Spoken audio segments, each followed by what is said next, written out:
Let's go to All right, Raymond well, Rao. we've caught up with Chris Young here, driver of the number 49. We've caught up with Chris Young here, driver of the number 49 in the Whelen Modified Tour. A weekly competitor here at Riverhead Raceway. You've got one win, and one of the big stories coming in is we have yet to have a repeat winner here in the NASCAR Modifieds. Do you think you can get it done tonight?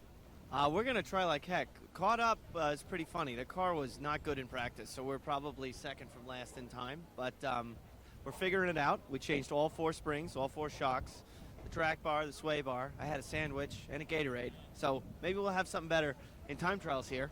I'd like to put the 49 on the pin and leave it up there for at least, 5 or 6 cars so we can start a little bit better than last. But the setup that we put in it was really good last tour race. So, I don't know. Throw it against the wall and see if it sticks. All right, well, we've got 200 laps ahead of us and a lot of competitors who don't compete here weekly but compete all over the East Coast. What is it like competing against those guys here? It's definitely different than a regular Saturday night. A lot of these tour guys, they're used to larger tracks, so the car control on a short track where you're changing speed so rapidly isn't quite there. The guys that are kind of experienced here know where to beat and bang. So when you put a mix of guys that are practiced and sharp on a short track and then some of the best drivers in the country that are used to racing everywhere, it's definitely a mix. It makes it exciting.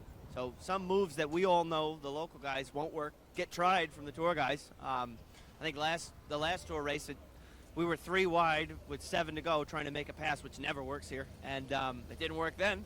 But, things like that make it interesting.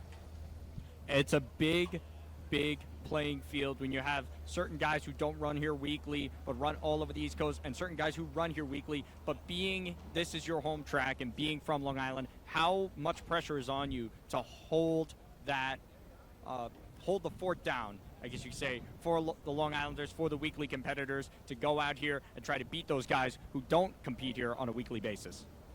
There's definitely a lot of pressure for that. I think the guys that run weekly, the level of competition at this racetrack compared to any other weekly racing track, like across the country, it's more competitive than the tour show here. If you look at our practice time split on a regular Saturday night or our feature time split on a Saturday night, the field's much tighter week to week.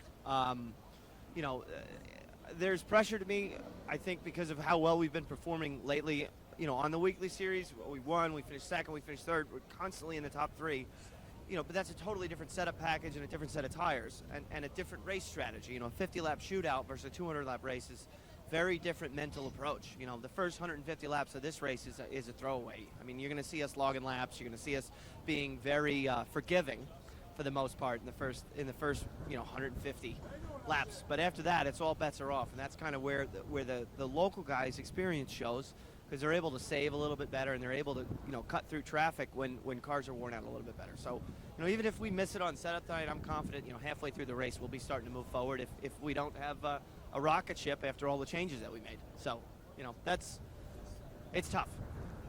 All right, we'll keep an eye out on that number 49 of Chris Young. He's won once already here at Riverhead Raceway and competes here weekly. Keep an eye out for that number 49 in time trials and in tonight's feature event. Back to you, Steve.